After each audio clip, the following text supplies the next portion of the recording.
This is the story of Ramses III. Now, I used to think like, okay, so Ramses the First, Ramses the Second, Third, Fourth, whatever, right? And they would go like in succession, and that would be a dynasty. No. That's so wrong. So let's begin in the 19th dynasty with Ramses the First. He was the first of the 19th dynasty and the founding member, hence the first. And he ruled for a whole 1.4 years. That's impressive. And he was the child of Seti, as well as the father of Seti the First, and handpicked to be pharaoh by his predecessor, whom somehow had no heirs, which is, that's weird. That's strange for ancient Egypt. Yeah, but that happened. And it would be his son, Seti the First, who took the throne. Seti meaning he, the god of Seth. Now, Seti the First had taken it upon himself and his reign to rebuild a whole bunch of the temples and whatnot that had fallen into disrepair. Now, that's not only good work, but it's important work. And the people liked it. Me too. And he ruled for approximately 15 years and fathered somewhere around 4 kids, one of which was Ramses II. So Ramses II would become the 3rd ruler of the 19th dynasty. And he reigned for 66 years. Good job. And he also continued his father's work of restoring and building temples and tombs and all the cool shit that we still see today.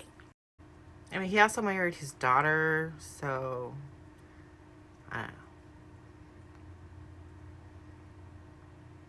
Creepy. This was known as the Golden Age of ancient Egypt, and people were thriving. He died at approximately 90 years of age, and the 4th of his children took over. And his son, who is known to be the soul of Ra and the beloved of gods, ruled for approximately 10 years. And after him, Seti II. And on it goes. So after Seti II died, there was no one to take the throne.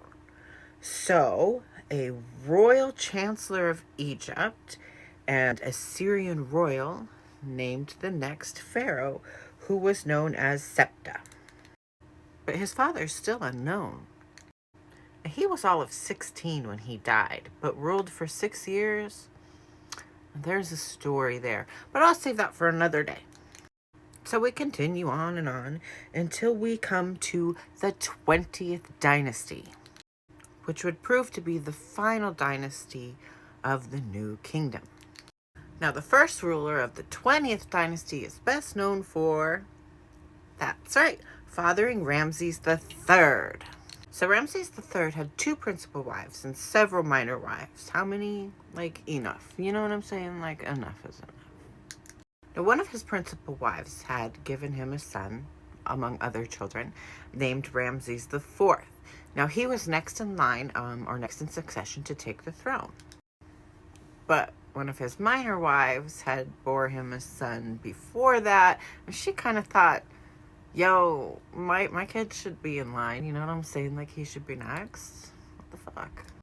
Now, Ramses III, he was known as a great warrior king because during his reign, he actually had to fight wars. It was like a battle on 2 fronts, right? He's got the sea people attacking over here, and then he's got the Libyans attacking over here, and he's like, whoa, no, people, back the fuck off. So he managed to, or his troops managed to, capture the Libyan chief and thus bring about peace with them. But then he has this other issue of these sea people from the Mediterranean who are going to attack on the water.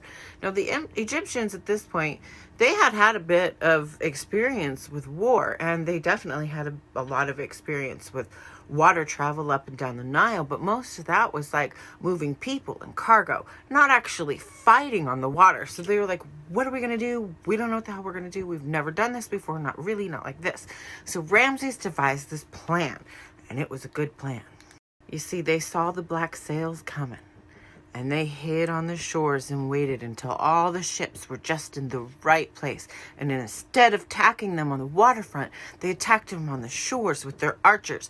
Blew, blew, blew, blew, arrows flying everywhere and wiped them out.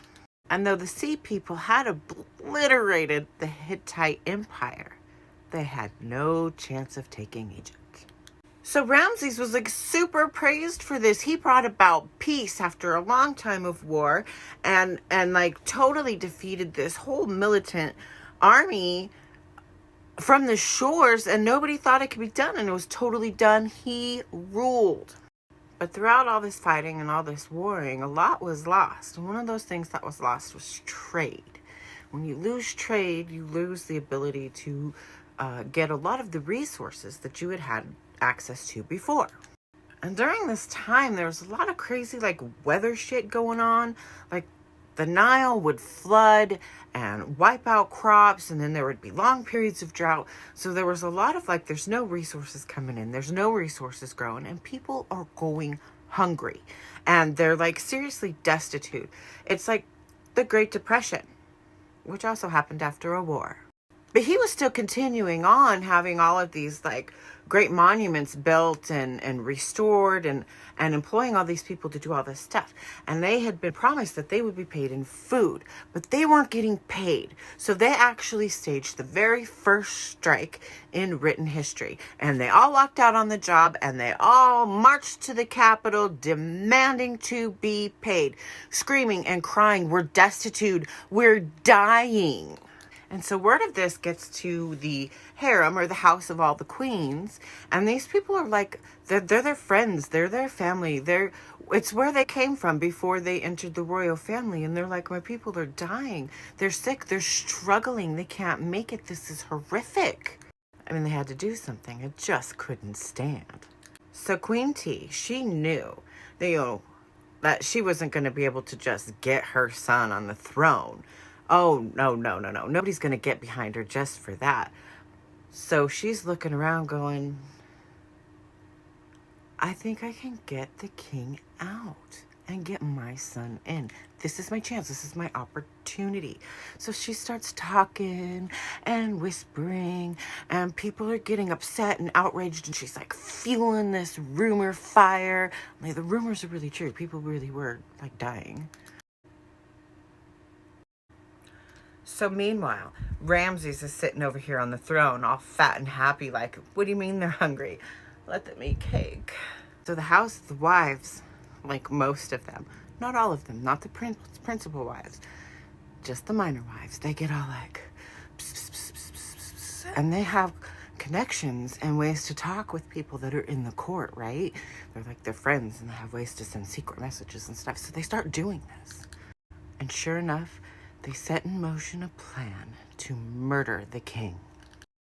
So all in all, they recruit like 30 people to help them with this scheme and this plan to kill the king, right?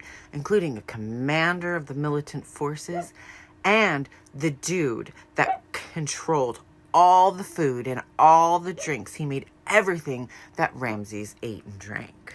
So first, they get the court magician to like say some spells and do some magic so they would be protected, but the king would not.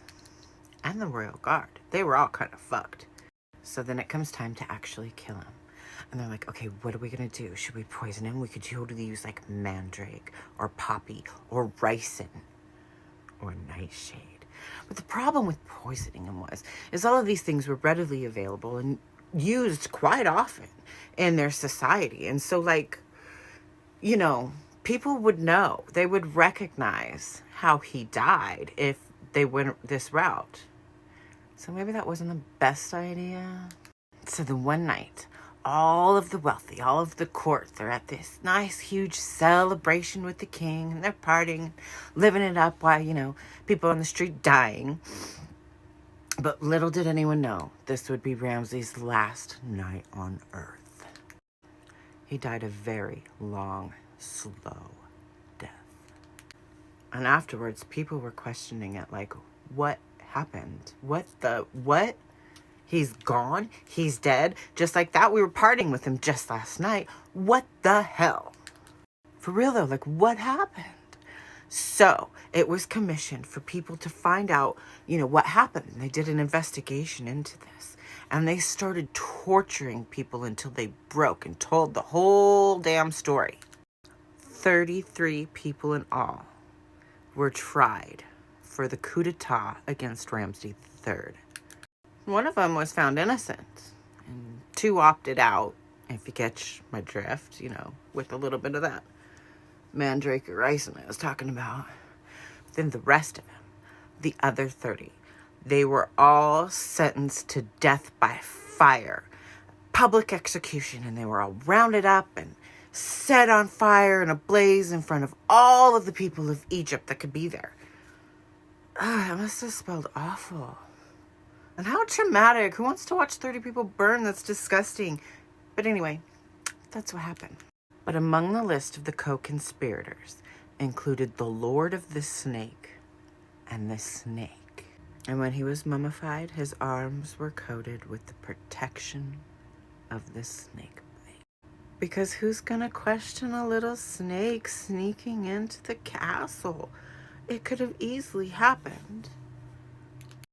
And even though it was a good plan, still wasn't good enough because they all got caught.